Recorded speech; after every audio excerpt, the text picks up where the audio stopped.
নমস্কাৰ বন্ধু বান্ধৱীসকল, আজি এটা নতুন ভিডিঅ'লৈ আপোনালোকক স্বাগতম জনাইছোঁ।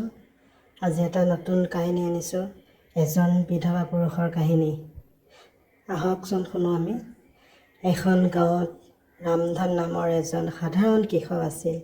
তেওঁ সৰু খেতি পথাৰত বহুত পৰিশ্ৰম আৰু কষ্ট কৰি পৰিয়ালটো পোহপাল দিছিল। তেওঁ সৰু পৃথিৱীখনত ল'ৰাটো আৰু ঘৈণীয়েক আছিল। কিন্তু ভাগ্যৰ লিখন কোনে খন্দাব। এদিন হঠাতে সুগন্ধা বেমাৰত পৰিল আৰু টকাৰ অভাৱত চিকিৎসা কৰিব নোৱাৰি তাইৰ মৃত্যু। এতিয়া দুৰ্ভগীয়া ৰামধন অকলশৰীয়া হৈ পৰিল।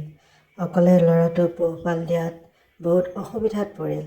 সুগন্ধা মৰাৰ পিছত ৰামধনৰ দিনবোৰলৈ অন্ধকাৰ নামি আহিল। বেচেৰা পুতেক অবোধ আছিল। তাক মাকৰ মৰমৰ প্ৰয়োজন আছিল, কিন্তু এতিয়া দেউতাকেই তাৰ মৰমৰ সাৰথি হৈ পৰিছিল। ৰামধনে চকু পানী টুকি ক'লে, এতিয়া মই তাৰ মাক দেউতাক। যদি মই ভাগৰি পৰোঁ তেতিয়া সিও ভাগৰি যাব। দেউতাকে নিজৰ মন পুতি নিজৰ দায়িত্ব পালন কৰিবলৈ ল'লে। ৰাতিপুৱা খেতিপথাৰত কাম কৰে আৰু সন্ধিয়া ল'ৰাটোক ভাত বনাই খুৱায়। কেতিয়াবা নিজে খালী পেটে থাকিব লগা হয়, কিন্তু কেতিয়াও ল'ৰাটোক অভাৱ অনুভৱ কৰিব দিয়া নাছিল। গাঁওবাসী আচৰিত হৈছিল।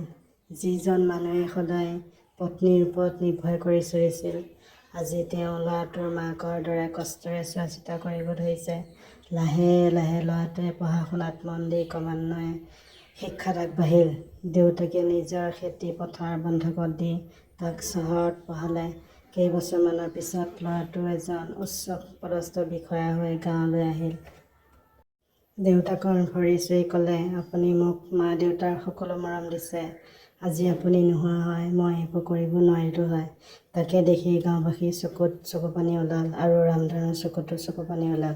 কিন্তু এইবাৰ চকুপানী দুখৰ নাছিল, বৰং গৌৰৱৰ চকুপানী আছিল। যদি ভিডিঅ'টো ভাল লাগিছে তেন্তে লাইক, শ্বেয়াৰ আৰু ছাবস্ক্ৰাইব কৰিব।